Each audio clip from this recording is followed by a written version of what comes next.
Hey guys, welcome to World Affairs. मैं हूं प्रशांत धवन। चलिए स्टार्ट करते हैं 15 फरवरी 2021 के daily current affair MCQ. First question की तरफ बढ़ते हैं और मैं आपको ये बता दूं बाय द वे, सुबह सुबह अगर आपको नोटिफिकेशन चाहिए 6 बजे इस वीडियो की, आपको पीडीएफ फाइल चाहिए तो टेलीग्राम ऐप पर जाओ, यहाँ पे सर्च करो @धवन सर और ये टेलीग्राम चैनल ज्वाइन कर लो। यहाँ पर ऑलरेडी करीब आप कह सकते हैं 2 लाख के आसपास मेंबर हो गए हैं। तो रोज सुबह सुबह आपको 6 बजे यहाँ पे नोटिफिकेशन मिल जाएगी of the video. So first question यहाँ पे आपसे पूछ रहा है कि वर्ल्ड बैंक ने हाल ही में एक एग्रीमेंट साइन किया है to support nutrition supportive agriculture, कि ऐसी खेतीबाड़ी की जाए कि जहाँ पर जो भी आप उगा रहे हैं वो काफ़ी पोषण से भरपूर हो, काफ़ी न्यूट्रिशियस हो in tribal dominated area, tribal areas में खासकर। आपको बताना है कि वर्ल्ड बैंक ने ये एग्रीमेंट किस राज्य के साथ साइन किया है। ये हैं यहाँ पर आपकी ऑप्शंस। सही उत्तर यहाँ पे है option C, Chhattisgarh. Chhattisgarh state, यहाँ पे आप देखेंगे इस पे आर्टिकल है छत्तीसगढ़, और वर्ल्ड बैंक ने साइन किया है $100 मिलियन का एक agreement to develop sustainable production systems. और ये प्राइमरली जो इनका रूरल एरिया है छत्तीसगढ़ में, जो ट्राइबल एरिया है, वहाँ पर ये फोकस करेंगे कि जो भी वो खेतीबाड़ी करते हैं, जो भी वो एग्रीकल्चर करते हैं, वहाँ पे ऐसा कुछ ग्रो करें जिससे उनकी बॉडी को पोषण भी मिले। और ये सब किया जाएगा एक स्पेशल प्रोजेक्ट के अंडर। प्रोजेक्ट का नाम है प्रोजेक्ट चिराग। अब देखो, इससे भी क्वेश्चन अलग से पूछ सकते हैं कि प्रोजेक्ट चिराग किस स्टेट से रिलेटेड है। चिराग की फुल फॉर्म है Chhattisgarh inclusive rural and accelerated agriculture growth. इसके अंडर प्लान ये है कि छत्तीसगढ़ में जो 1000 गांव हैं, इनको ये कवर करेंगे इन 8 डिस्ट्रिक्ट्स। ह्यूज प्रोग्राम है ये छत्तीसगढ़ का, याद रखिएगा। और अब वर्ल्ड बैंक इसको फंड करेगा। वर्ल्ड बैंक के हेडक्वार्टर्स कहाँ पे हैं, ये आपको मिलेंगे वॉशिंगटन डीसी, यूएसए में। और छत्तीसगढ़ यहाँ पे आप देख पाएंगे, इंडिया का मैप है, यहाँ पे है छत्तीसगढ़। छत्तीसगढ़ एक लैंडलॉक्ड स्टेट है और राजधानी है यहाँ पर रायपुर। सो आगे बढ़ते हैं अगले प्रश्न की तरफ। सो ये प्रश्न आपसे पूछ रहा है, बाय द वे बहुत ही ज़्यादा इंपॉर्टेंट क्वेश्चन है ये। यहाँ पे आपसे पूछा जा रहा है कि 11वां एडिशन राष्ट्रीय संस्कृति महोत्सव का हाल ही में इनॉग्रेट किया गया है किस राज्य में। ये है यहाँ पर आपकी ऑप्शंस। सही उत्तर यहाँ पे है ऑप्शन सी, वेस्ट बंगाल। ये देखो बहुत ही इंपॉर्टेंट एक फेस्टिवल है, एक महोत्सव है मिनिस्ट्री ऑफ कल्चर का। 2015 से इसको ये ऑर्गेनाइज कर रहे हैं। आइडिया यहाँ पर यह है कि पूरे इंडिया का कल्चर सेलिब्रेट किया जाए, उसको हम प्रमोट करें अंडर दी अम्ब्रेला ऑफ एक भारत श्रेष्ठ भारत। और हाल ही में इस महोत्सव को इनॉग्रेट किया है वेस्ट बंगाल के गवर्नर जगदीप धनखड़ जी ने। बहुत ही इंपॉर्टेंट है। और यहाँ पे आप देखेंगे ये ट्विटर पेज है मिनिस्ट्री ऑफ कल्चर का। इन्होंने मेन अपना जो बैनर है वहाँ पे लगा रखा है राष्ट्रीय संस्कृति महोत्सव 2021 को। और ये भी जान लो कि इस मंत्रालय में मिनिस्टर हैं Prahlad Singh Patel. Very important for exam perspective. So आगे बढ़ते हैं अगले प्रश्न की तरफ। यहाँ पे आपसे पूछा जा रहा है कि हाल ही में इनमें से किसको अपॉइंट किया गया है as chief justice of Manipur High Court. ये हैं यहाँ पे आपकी ऑप्शंस। सही उत्तर यहाँ पे है option A, justice PV Sanjay Kumar. यहाँ पे आप देखेंगे द हिंदू का आर्टिकल है, PV Sanjay Kumar appointed chief justice of Manipur High Court. और इनको अपॉइंट किया किसने है, इनको अपॉइंट किया है प्रेसिडेंट ऑफ इंडिया ने। यहाँ पे आप देखोगे in the exercise of the power conferred by the clause 1 of article 217 of the Indian constitution, president of India ने अपॉइंट किया है श्री जस्टिस पीवी संजय कुमार को, द जज of Punjab and Haryana High Court, to be the chief justice of Manipur High Court. और मणिपुर की capital क्या है, मणिपुर की कैपिटल है इम्फाल। मणिपुर के गवर्नर कौन है, मणिपुर की गवर्नर है नजमा हेपतुल्ला। चीफ मिनिस्टर यहाँ पे कौन है, चीफ मिनिस्टर यहाँ पे है बीरेन सिंह। और मणिपुर मैप पे कहाँ पे है, यहाँ पे आप देख पाओगे ये यहाँ पे है नागालैंड, मिजोरम, और इसके बीच में यहाँ पे आपको मिलेगा मणिपुर। मणिपुर के नॉर्थ में यहाँ पे आसाम भी है। और यहाँ पे कौन सा देश है, ये यहाँ पर म्यांमार। सो आगे बढ़ते हैं अगले प्रश्न की तरफ। बहुत अच्छा सवाल है। यहाँ पे आपसे पूछा जा रहा है कि हाल ही में प्रधानमंत्री ने हैंड ओवर किया है indigenously made in India Arjun main battle tank MK1A। अब देखो अर्जुन बैटल टैंक इससे पहले भी हम बना चुके हैं, ये अब इसका एक लेटेस्ट वेरिएंट है, ये है MK1A। इसमें बहुत सारे अपग्रेड्स अभी बताऊंगा उसके बारे में। तो आपको यहाँ पर ये बताना है कि जो ये नया अर्जुन मेन बैटल टैंक है, ये प्रधानमंत्री मोदी ने हैंड ओवर किया है टू द इंडियन आर्मी किस शहर में। ये है यहाँ पर आपकी ऑप्शंस। सही उत्तर यहाँ पे है ऑप्शन सी, चेन्नई।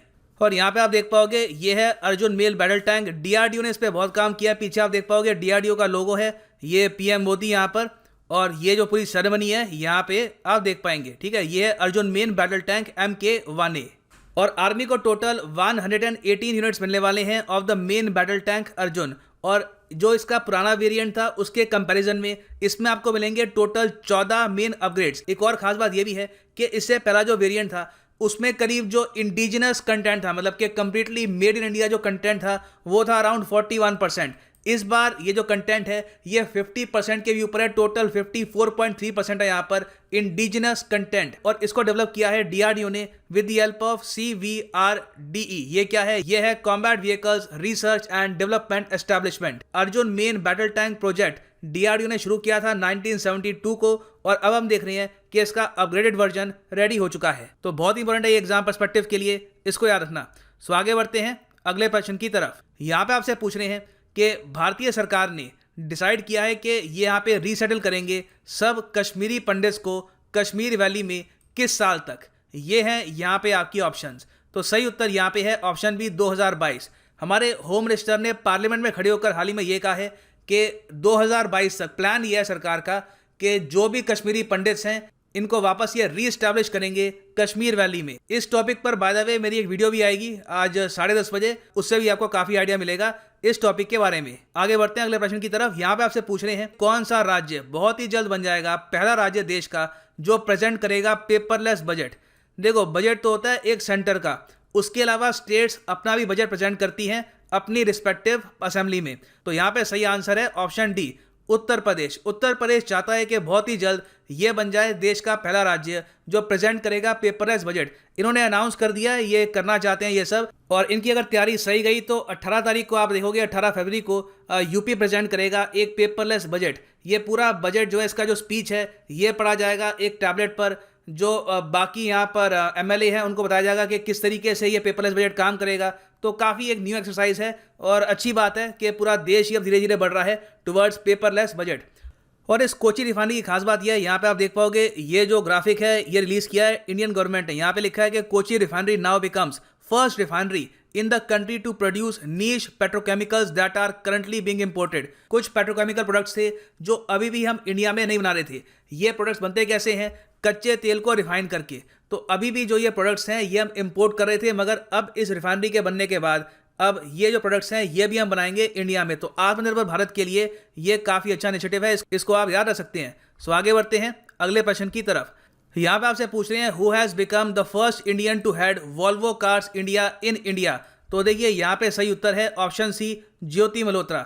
ये भी काफ़ी न्यूज़ में आज के समय। Volvo Cars India said it has appointed Jyoti Malhotra as managing director of the company effective March 1। Volvo वैसे देखो एक स्वीडिश मल्टीनेशनल मैन्युफैक्चरिंग कंपनी है।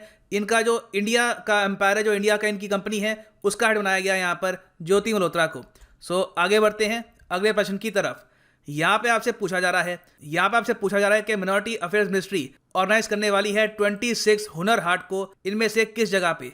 ये है यहाँ पे आपकी ऑप्शंस। सही उत्तर यहाँ पे है ऑप्शन डी न्यू दिल्ली। जी हाँ, 26वां हुनर हाट होगा यहाँ पर न्यू दिल्ली में। और यहाँ पे आप देख पाएंगे इस पे आर्टिकल है ओवरऑल 600 से ऊपर artisans craftsman including women artisans from 31 states and union territories ये पार्टिसिपेट करेंगे इस इवेंट में। और ये ऑर्गेनाइज किया जाएगा with the theme of vocal for local from 20 February to 1 March. और मिनॉरिटी अफेयर्स मिनिस्टर कौन है देश में? मिनिस्टर है यहाँ पर मुख्तार अब्बास नकवी। सो अब बात करते हैं उस क्वेश्चन की जो मैंने आपसे पूछा था 14 फेब की वीडियो में। प्रश्न आपसे ये था कि ह्यूमन आई में जो इमेज फॉर्म होती है ऑब्जेक्ट की, किसी भी ऑब्जेक्ट की, वो किस पे होती है? कॉर्निया, प्यूपिल, आइरिस या फिर रेटिना। तो देखिए सही उत्तर यहाँ पे है ऑप्शन डी रेटिना। रेटिना कहाँ पे आपको दिखेगा आँख में? यहाँ पे आप देखोगे ये ह्यूमन आई का एक ग्राफ है आप कह सकते हैं, और ये पीछे यहाँ पे है रेटिना। यहाँ पे एक्चुअली इमेज फॉर्म होती है। It's quite interesting. और आइरिस यहाँ पे आपको मिलेगा, ठीक है। ये यहाँ पे आइरिस, ये यहाँ पे जो ब्लैक है ना आँख में, जो ब्लैक सर्कल आपको दिखता होगा, ये यहाँ पे है प्यूपिल। और ये जो बिल्कुल बाहर का पार्ट होता है आँख का, ये होता है कॉर्निया। और रियल ने यहाँ पे बड़ा अच्छा आंसर दिया। यहाँ पे इन्होंने बताया यहाँ पे कि रेटिना का क्या रोल है। प्यूपिल के बारे में इन्होंने बताया, यहाँ पर कॉर्निया के बारे में बताया है। ये कवर करता है आइरिस और प्यूपिल को। Good answer, good explanation everyone. बहुत लोगों ने यहाँ पे आंसर दिया है, ग्रेट जॉब। अब बात करते हैं आज के प्रश्न की। बहुत अच्छा प्रश्न है। ये प्रश्न आ गया था SSC CGL 2016 में। मैं चाहता हूँ आप सब लोग मैक्सिमम क्वांटिटी में आप सब लोग इसको अटेम्प्ट करें। इंपॉर्टेंट टॉपिक है ये, इन द फ्यूचर भी आप इससे रिलेटेड क्वेश्चन एक्सपेक्ट कर सकते हैं। यहाँ पे आपसे पूछा जा रहा है कि एक जो कॉन्स्टलेशन होती है, कॉन्स्टलेशन क्या होती है? तारमंडल।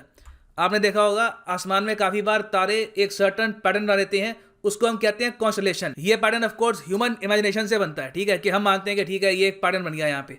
तो आपको यहाँ पर ये बताना है कि कॉन्स्टलेशन सप्तऋषि, इंडिया में जो हम कहते हैं कॉन्स्टलेशन तारमंडल सप्तऋषि, इसको वेस्टर्नर्स क्या कहते हैं? जो यूरोपियंस या अमेरिकन्स हैं, सप्तऋषि कॉन्स्टलेशन को ये लोग क्या कहते हैं?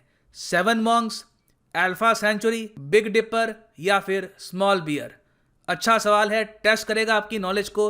लिखो इसके बारे में कमेंट सेक्शन में, आप इसके बारे में बहुत कुछ ऐड कर सकते हैं। सही आंसर ऑब्वियसली कल मैं आपको दे ही दूंगा, और किसी का आंसर आपको पसंद आए तो उसको लाइक करिए, एनकरेज करिए, स्प्रेड करिए पॉजिटिविटी। ये है अंत इस वीडियो का। मिलता हूं आपसे कल सुबह। God bless you all.